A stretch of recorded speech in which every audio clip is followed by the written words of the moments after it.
हिमालय। वीर प्रताप हमेशा एक छड़ी रखता है और इसे 2 बार बजाता है, जिससे कि सबको समझ में आ जाए कि उनका समय नहाने का खत्म हुआ। नंदू पानी बंद कर देता है। इधर शीतल, जिसने आज अपने बालों में मेहंदी लगाई थी, वो आधे बाल धुले में ही खड़ी रह जाती है। ये घर है ये जेल? पता होता तो कभी इस जेल में आती ही नहीं। लड़का बहुत अच्छा है बोलकर पापा ने इस घर में मेरी शादी कर दी। हर चीज का टाइम है। अब नहाने का क्या टाइम होता है? वो 2 मिनट में नहा लेता है तो कोई 1 घंटे में। अब ऐसे बालों में कैसे निकलूं बाहर?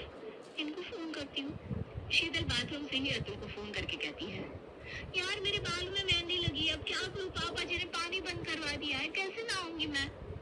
पापा ने पानी बंद करवा दिया तो कोई पानी चालू नहीं करवा सकता जब तक सब हॉल में नहीं आ जाते। मैं कुछ नहीं करता, तुम ऐसे ही रहो, आज बाल ही तो है। शीतल चिड़चिड़ा कर फोन रख देती है और अपने कमरे में रखे पीने के पानी से जैसे तैसे बालों की बस मेहंदी धोती है। थोड़ी देर में सब हॉल में आ जाते हैं और नंदू फिर से पानी चालू कर देता है। शौर्य, तुम बाजार से सब्जी ले आओ, लेकिन याद रहे तुम ठीक आधे घंटे में वापस आओगे। 8 बज रहे हैं, मतलब 8:30 बजे तुम घर पर होने चाहिए। जी पापा। बहू, नाश्ते में छोले भटूरे बना लो, लेकिन खाना सबको 9 बजे तक मिल जाना चाहिए। उससे 1 मिनट ज्यादा नहीं होना चाहिए। जी पापा जी। शीतल और रिया तुरंत रसोई में जाती है और जल्दी जल्दी अपना हाथ चलाना शुरू कर देती है। वीर प्रताप सबको टाइम के साथ काम देता है। पूरे घर पर वीर प्रताप की हुकूमत चलती है। उससे पूछे बिना तो घर का एक पंछी भी पैर नहीं मार सकता। इधर रिया और शीतल बहुत परेशान हो जाती है। कितना भी जल्दी कर लेंगे, भटूरे छोले नहीं बन पाएंगे।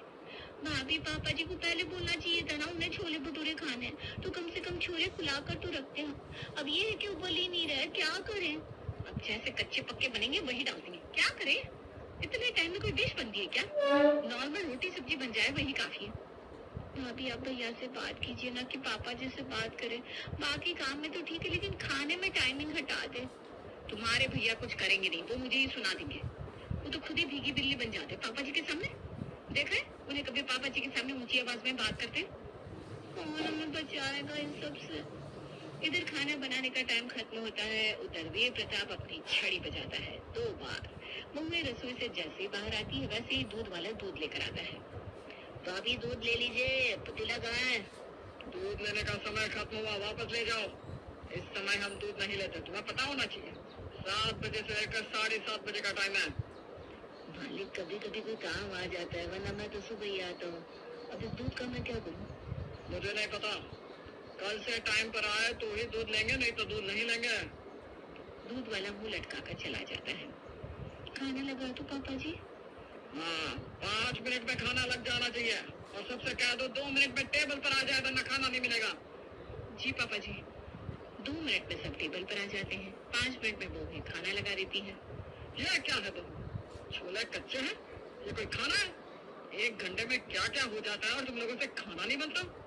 खाना मुझे परफेक्ट चाहिए, याद है, कच्चा पक्का नहीं। तुम दोनों इस साल अपने मायके नहीं जाओगी। पापा जी, मेरे की में मुंडन है, हम अच्छे से खाना बनाने की कोशिश करेंगे। यहाँ कोशिश नहीं होती बहू, कल से तुम दोनों को 1 घंटे की जगह 45 मिनट ही खाना बनाने के लिए मिलेंगे। सब नाश्ता करके अपने अपने काम पर चले जाते हैं। वीर प्रताप हॉल में बैठा सब पर नजर रखता है। मायके जाने से मना करने के बाद दोनों बहुएं टेंशन में आ जाती है और मौका पाकर अपनी सास रहना पापा जी को। अब आप ही बताओ कैसे हम 45 का घर है जहाँ सास से ज्यादा ससुर की हुकूमत चलती है और रसोई ससुर के हिसाब से चलती है। अरे इसमें कौन सी बड़ी बात है, हमारे यहाँ तो ये खानदानी है। मेरे ससुर जी तो इनसे भी ज्यादा सख्त है।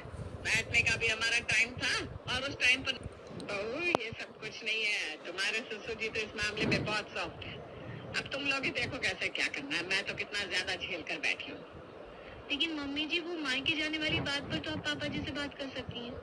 साल दिया मेरे ससुर जी के राज में मैं 10-10 साल मायके का मुंह नहीं देख पाती थी।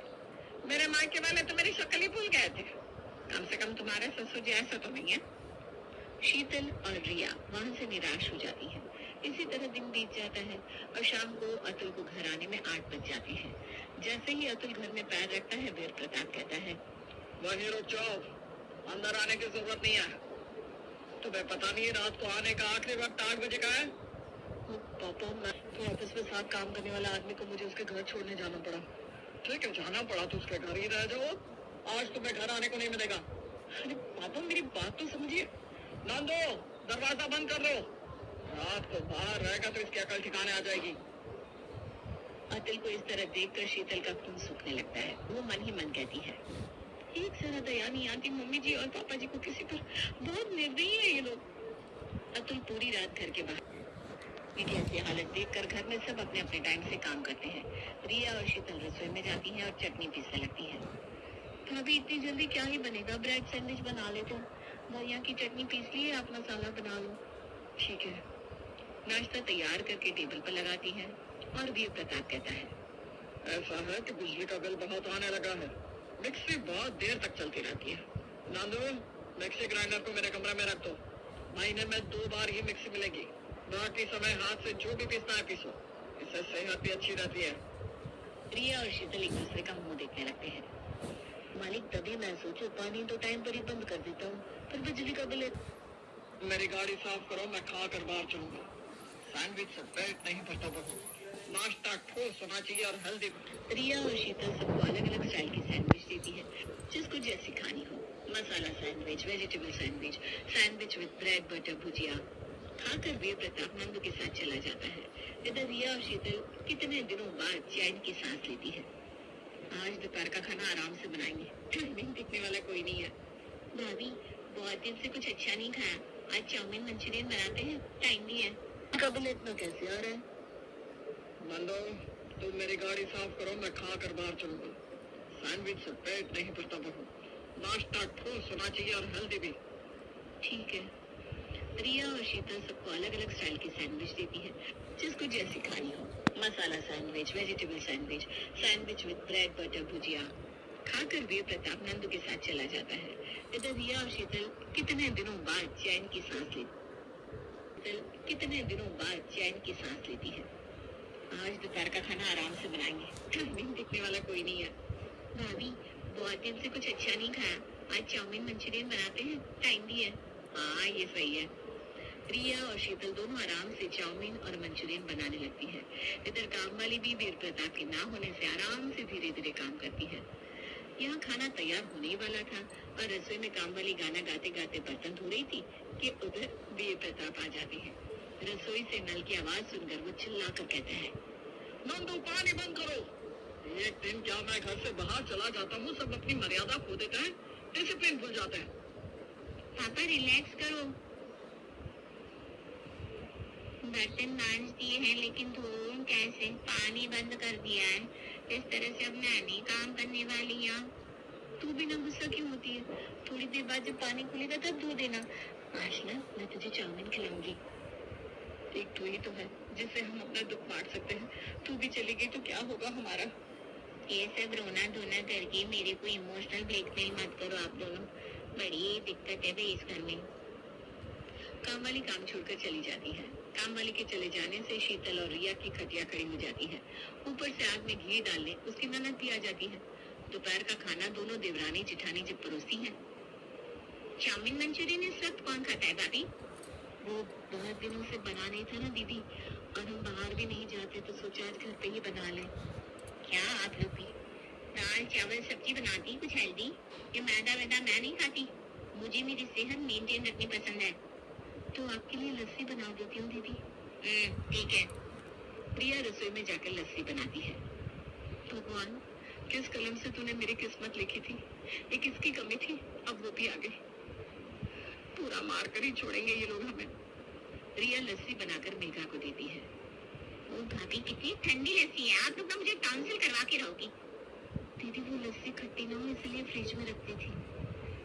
पहले फ्रिज होते ही कहाँ थे? फ्रिज का सामान खराब ही करता है सो अलग, ऊपर से बिजली बिल इतना आता है। अब समझ में आ रहा है मुझे इतनी कमजोरी कैसे आ रही है। नंदू, फ्रिज रसोई से हटा दो और मेरे कमरे में रख दो। खाना खाकर सब सोने चले जाते हैं और शीतल कहती है, एक तो खाना बनाने के लिए 1 घंटे का टाइम मिलता है, उसमें भी फ्रिज और मिक्सी की सुविधा नहीं, तो इतनी जल्दी कहाँ से खाना बनेगा? ऊपर से दीदी अलग ही हेल्दी का राग आलाप रही है। अब उन्हें मैं दिखाती हूँ हेल्दी क्या होता है। हमारा साथ देने वाला कोई नहीं है शीतल, पर हमें तो अपने लिए कुछ करना ही होगा। वैसे भी मायके तो इस साल जाने को नहीं मिलेगा, तो अब किस बात का डर? अगले दिन नाश्ते में वीर प्रताप कहता है, बहू जरा कचौड़ी बना दो। जी पापा जी। रिया रसोई में जाती है और शीतल से कहती है, मैं जल्दी से बर्तन धोती हूँ तो गर्म पानी में चने डाल दे और कचौड़ी का आटा लगा दे। बहुत काम है, दही फेंटना है, इमली की चटनी बनानी है, धनिया की चटनी पीसनी है। जस्ट चिल भाभी, अब कोई इतनी हड़बड़ी नहीं है, पूरा 1 घंटा है हमारे पास। शीतल, राज कचौड़ी बनाने में कम से कम 2 घंटे लगते हैं, इसमें भी अगर चटनियाँ पहले से बनी हो और यहाँ तो कुछ बना हुआ भी नहीं है। भाभी, पहले बर्तन करते हैं साथ में। बर्तन करने के बाद शीतल कहती है, भाभी आप आटा लगाओ, तब तक मैं बाकी काम कर लेती हूँ। शीतल चने बॉईल करके उसमें आलू, प्याज, धनिया पत्ती डालती है, फिर उसमें जीरा और धनिया का मसाला डालकर काला नमक डाल देती है और ऊपर से भुजिया डाल देती है। ये क्या है शीतल? भाभी, वक्त और सामान जितना मिलेगा हम उसी में बना सकते हैं ना। चलिए आप बेलिए, मैं पूड़ियाँ उतार देती हूँ। 1 घंटा होते ही वीर प्रताप अपनी छड़ी बजाने लगता है। रिया और शीतल खाना लाकर टेबल पर सजा देती है। पूरी, चना और दही सबको देती है। राज कचौड़ी सबके लिए। दिमाग तो ठीक है भाभी आपका, ये राज कचौड़ी है। दिमाग तो ठीक है दीदी मेरा, क्यों? इसे राज कचौड़ी कहते हैं क्या? भूल गई क्या राज कचौड़ी बनाना? जब शादी होकर आई थी तो पहली रसोई में यही बनाई थी क्या? पापा जी, उस वक्त और अभी में बहुत अंतर है। उस समय टाइम की कोई सीमा नहीं थी। हमारे पास मिक्सी, फ्रिज थे, काम वाली थी, तो उस समय उस स्टाइल की राज कचौड़ी थी। ये 1 घंटे वाली हेल्दी राज कचौड़ी है। क्यों? सही कहा ना मैंने दीदी? दीदी आप ही ने तो कहा था मैदे से आपको दिक्कत है, आपकी हेल्थ भी तो जरूरी है ना। सब चुप हो जाते हैं और चुपचाप से खाना खा लेते हैं। शौर्य भैया, मुझे मेरे ससुराल छोड़ दीजिए। बेटा कल ही तो आई है और आज तुझे जाना है। हाँ पापा, वो इनका मन नहीं लगता ना। हाँ दीदी, एक आप है जो मायके में रहना नहीं चाहती और एक हम है जिन्हें मायके जाने नहीं दिया जाता। लेकिन मेघा, मेरे पास सिर्फ 2 घंटे है, मुझे मार्केट का सारा काम भी करना है, वरना पापा मुझे घर से निकाल देंगे। जा जाकर मेघा बेटी को उसके ससुराल छोड़कर आ। मेरी लाड़ और रानी के लिए कोई नियम नहीं है, बेचारी साल भर में कभी कभी तो आती है। जी पापा जी। शौर्य मेघा को छोड़ने चला जाता है और रिया रसोई में शीतल की पीठ थपथपाते हुए कहती है, आज तो तुमने कमाल कर दिया, धोती फाड़ के रुमाल कर दिया। अब रोज यही होगा भाभी, इन्हें भी समझ आना चाहिए कि पाबंदी ठीक है लेकिन हर जगह नहीं। रसोई औरतों की होती है, ना कि मर्दों के हिसाब से चलती है। चलिए टीवी देखा जाए। शीतल और रिया हॉल में नाश्ता करते हुए टीवी देखने लगती है। भाभी, बहुत दिनों के बाद टीवी देखने को मिल रहा है ना, और खाना भी आराम से खा रहा है। मैं तो कुछ भी खा लूंगी, अब तो चाह भी मर गई है, मुंह का टेस्ट ही खत्म हो गया है, साथ में जिंदगी का टेस्ट भी खत्म ही है। इतने में वीर प्रताप वहां कर कहता है, नंदो टीवी बंद करो, नाश्ता करने का वक्त सबके लिए 15 मिनट है। टीवी चलती रहेगी तो बिजली बिल के साथ टीवी भी खराब होता है। रिया और शीतल उठकर अपने अपने कमरे में चली जाती है और फिर दोपहर में खाने के वक्त अंजना कहती है, बहू अभी पाव भाजी बना लेना, रात का काम भी हो जाएगा। जी मम्मी जी, हो जाएगा, 1 घंटा बहुत है, आधे घंटे में ही बन जाएगा ये तो। शीतल और रिया रसोई में जाती है, दोनों बर्तन करती है पहले। तुमने तो पापा जी को सबक सिखाने की ठान ली है। हाँ नहीं तो क्या, जब देखो इस टाइम में ये होना चाहिए, इस टाइम में वो होना चाहिए। अब पाव भाजी में क्या करेगी तू? करना क्या है, बस मिलकर सब्जी काटनी है। 1 घंटे में जो हो सकेगा वही करेंगे ना। उन्हें खाना भी वैरायटी वाला चाहिए, टेस्टी चाहिए, फिर हेल्दी भी रहने का ड्रामा चाहिए। 1 घंटे में ये सब कुछ होगा, ये कैसे पॉसिबल है? शीतल और रिया सब्जी काटती है, फिर उसे बॉईल करके रख लेती है।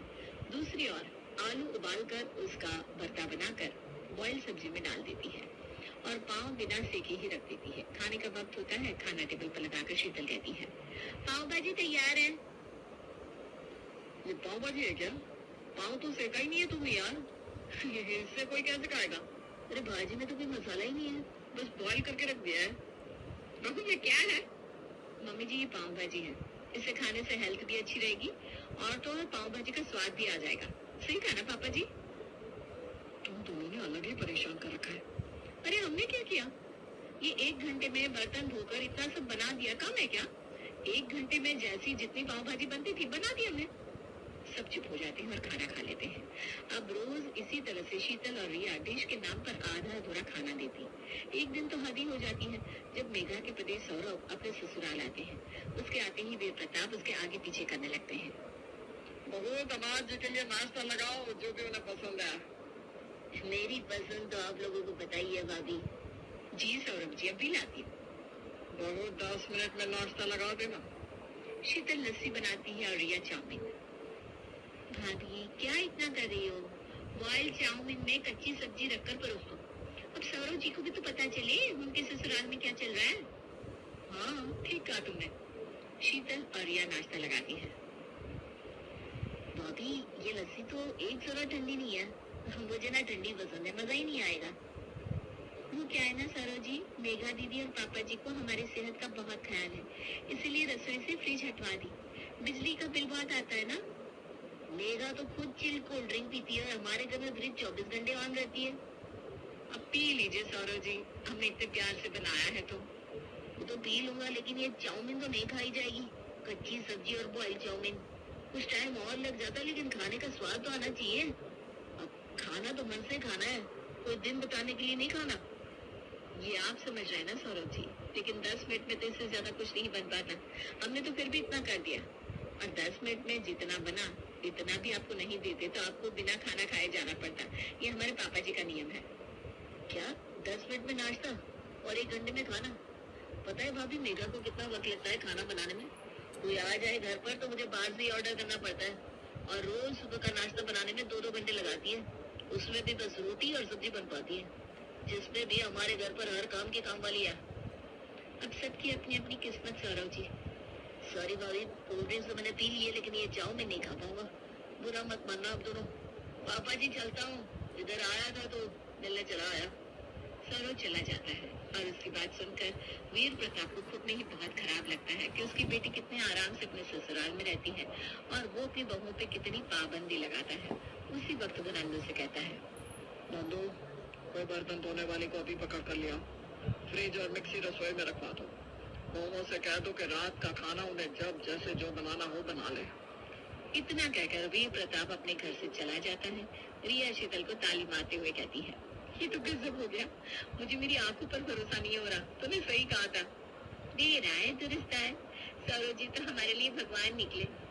रात में शीतल और रिया बहुत अच्छा खाना बनाती है, जिसे खाकर सब खुश हो जाते हैं। आज खाना लाजवाब बना है, सच में। सब्जी पनीर की टू गुड। बहू, मिक्स वेज तेरे पापा जी का फेवरेट है, वो भी बहुत अच्छा बना है। अब रोज इसी तरह खाना मिलेगा, क्योंकि ये 1 घंटे वाली रसोई नहीं है ना। सब हंसने लगते हैं, और रिया शीतल भी मेघा की तरह अपनी मर्जी से अपनी रसोई चलाने लगती है।